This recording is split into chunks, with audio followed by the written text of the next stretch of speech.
বান্দা যখন একটু মনোযোগী হয়, একটু আল্লাহর দিকে ঝুঁকে আসে, আল্লাহ কোরআনে বলছে আমি আল্লাহ নিজে আগায়া আমার বান্দাকে হেদায়েত দিয়ে ফেলি। হ্যাঁ হ্যাঁ, এটা কোরআন। আল্লাহ বলেন যে আমার দিকে ঝুঁকে আসে আমি রব্বুল আলামিন তার চাইতে এগিয়ে আমি তাকে হেদায়েত দিয়ে দেই। কিন্তু আমি দেখি বান্দা আমার দিকে ঝুঁকছে কিনা, বান্দা আমার প্রতি কিছুটা মনোযোগী কিনা। বান্দা যদি আগ্রহী হয়, বান্দা যদি মনোযোগী হয়, আমি আল্লাহ হেদায়েত দেই। নিশ্চয়ই যার দিল, কান এবং চোখ মানে সচক্ষে উপস্থিত, এই তিনটা যে একত্রিত করে, আমি আল্লাহ ওয়াদা দিলাম আমার কোরআনের মধ্যে তার জন্য নসিহত হেদায়েত আছেই আছে।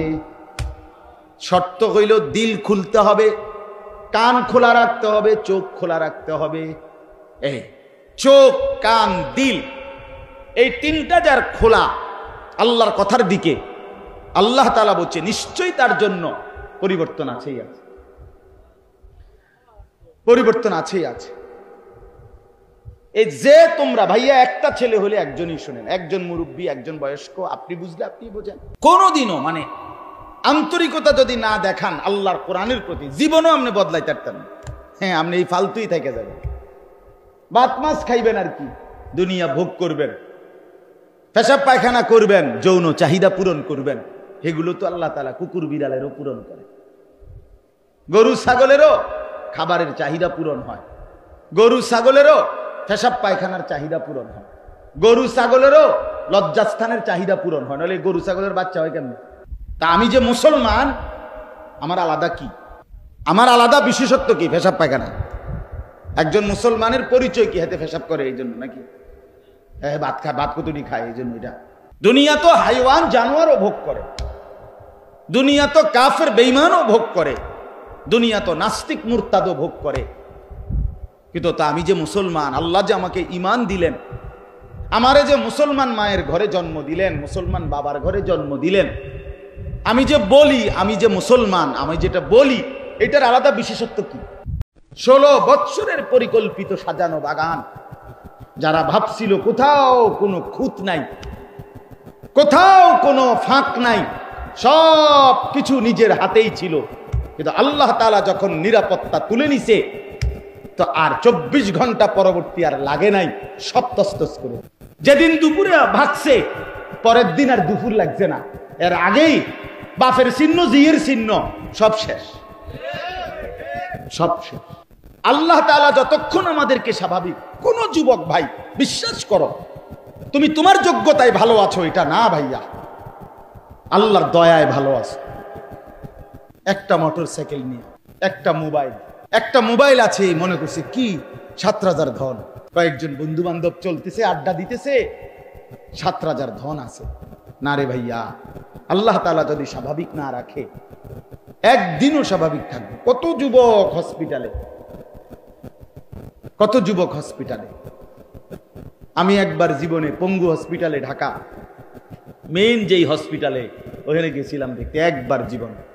আমার শায়েখ আল্লামা মুফতি মুশতাকুন নবী সাহেব যখন গাড়ি অ্যাক্সিডেন্ট করে পাও ভাঙ্গা গেছিল, তখন হুজুরে দেখতে গেছিলাম।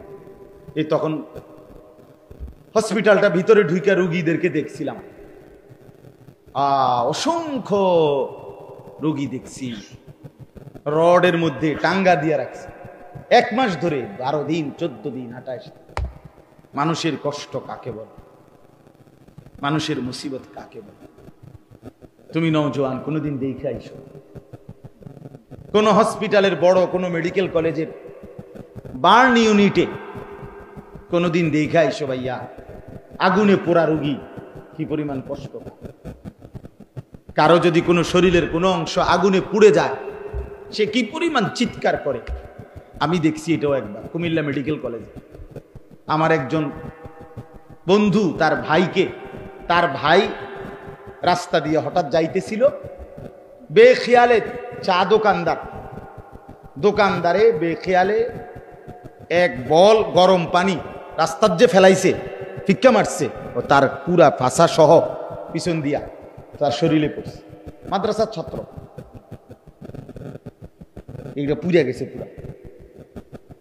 তারে দেখতে গেছিলাম যে তার হসপিটালে যে ড্রেসিং করতেছে, তার চিৎকার আল্লাহর আরশ পর্যন্ত কাঁপতেছে। দুনিয়ার আগুন যদি এমন হয় ভাইয়া, জাহান্নামের আগুনে কেমনে জ্বলবে? অহংকার করতে নাই। নিজের শরীর, স্বাস্থ্য, যৌবন, বাবার অর্থ, বিদেশের টাকা, সাংসারিক একটু সচ্ছলতা, কোনোটাই স্থায়ী না। আল্লাহ পাকের দয়াটাই স্থায়ী। অর্থাৎ আল্লাহ যখন যাকে যেই অবস্থায় রাখছে, এই কারণে সে আছে এবার। নাই তো আসলে আমাদের নিজস্ব কোনো কিছুর উপরে আমাদের ভরসা করার মতো যে আমার ব্যাংক আছে, ব্যালেন্স আছে, আমার লোক আছে, দল আছে, আমার সাথে বহু মানুষের সম্পর্ক আছে, কিচ্ছু থাকবে